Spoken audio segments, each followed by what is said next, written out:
अस्सलाम वालेकुम। उम्मीद करता हूँ आप सब खैरियत से होंगे। इस वीडियो में मैं आपको जो दौरा चाइना है सदर पाकिस्तान आसिफ जरदारी का वो बताऊंगा।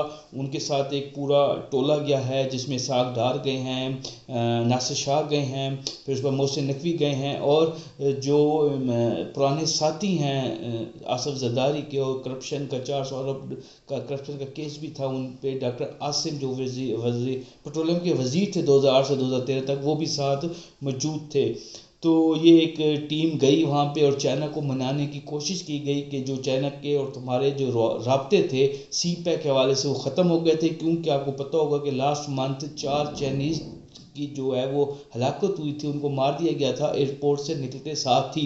हत्या कि इन्होंने जो हुकूमत पाकिस्तान है, हुकूमत सिंध है ख़ास तौर पे, उन्होंने वादा किया था कि जो वजारत आला वज़ीर आला का जो प्रोटोकॉल है वो दिया जाएगा चाइनीज़ वर्कर को, लेकिन वो बेचारे जब एयरपोर्ट से निकले तो उन पर हमला कर दिया गया और उनको मार दिया गया। तो चाइनीज़ बहुत ज़्यादा डिस्टर्ब थे। इवन देन जो चाइनीज़ हैं एम्बेसी, वो सिंध हाई कोर्ट में भी उन्होंने टच किया, सिंध हाई कोर्ट के आगे भी दरख्वास्त दी कि जो हम सिंध पुलिस से अगर गार्ड मांगते हैं, सिक्योरिटी मांगते हैं, तो सिंध पुलिस वाले हमसे चार्जेस मांगते हैं उसके अगेंस्ट। तो ये दौरा सिर्फ इसलिए था कि चाइना को मनाया जाए, चाइना के साथ दोबारा जो सी पैक के हवाले से रवाबित हैं वो बहाल किए जाए। लेकिन मैं आपको बताऊं कि जो चाइना के सदर है उन्होंने साफ इनकार किया है।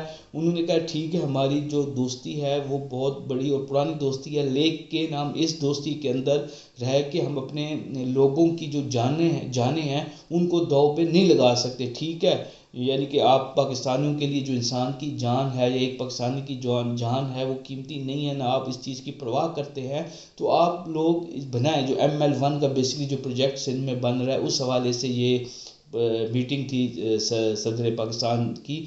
तो उन्होंने कहा वो आप ML1 का प्रोजेक्ट बनाएं, लेकिन हम ऑनलाइन बैठ के स्काइप पे जूम पे बैठ के हम उन चीज़ों को लुक आफ्टर करेंगे। हम आपको फ़ंड भी देंगे जो हमारे तयशुदा मुआहदे के मुताबिक है, वो फ़ंड्स भी आपको दिए जाएंगे, लेकिन हम फिज़िकली प्रैक्टिकली आपके मुल्क में आके काम अब नहीं कर सकते, क्योंकि हमारे जो शहरी हैं उनकी जान हमारे लिए बहुत कीमती है।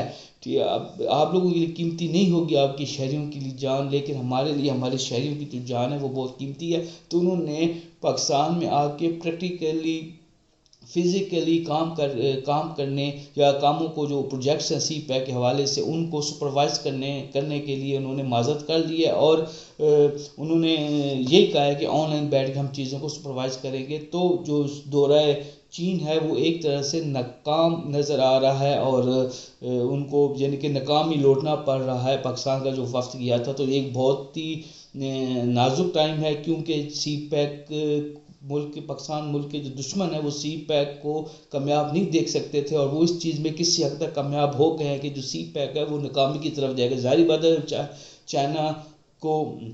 चाइना फिज़िकली प्रैक्टिकली सी पैक के जो प्रोजेक्शन में इन्वॉल्व नहीं होगा तो उसका इंटरेस्ट लूज़ हो जाएगा, और जब इंटरेस्ट लूज़ होगा तो वो जो पैसा उसने पाकिस्तान में इन्वेस्ट करना है वो अफगानिस्तान या दुबई में जाके इन्वेस्ट करना शुरू कर देगा, जिससे पाकिस्तान की इकॉनमी को नुकसान होगा। तो ये जो दहशतगर्दी है या ये जो पाकिस्तान के अंदर ये जो लहर एक दहशतगर्दी की नई उभरी है PDM की हुकूमत के बाद से, उसकी वजह से पाकिस्तान को बहुत ज़्यादा नुकसान हो रहा है। और आए गए उस दिन भी 18 शहीद हो गए पाकिस्तान के नौजवान। तो मुझे समझ नहीं आती कि जो हमारी इंटेलिजेंस एजेंसियां हैं पाकिस्तान में, 35 इंटेलिजेंस एजेंसियां ISI MI के अलावा 35 इंटेलिजेंस एजेंसियां काम कर रही है पाकिस्तान के अंदर, लेकिन फिर भी दहशतगर्दी की जो लहर है उसको नहीं रोका जा सक रहा। तो चाइना की जो दोस्ती है वो भी दहशतगर्दी के भीड़ चढ़ते हुए नज़र आ रही है। उम्मीद करता हूँ आपको ये वीडियो पसंद आई होगी। शुक्रिया।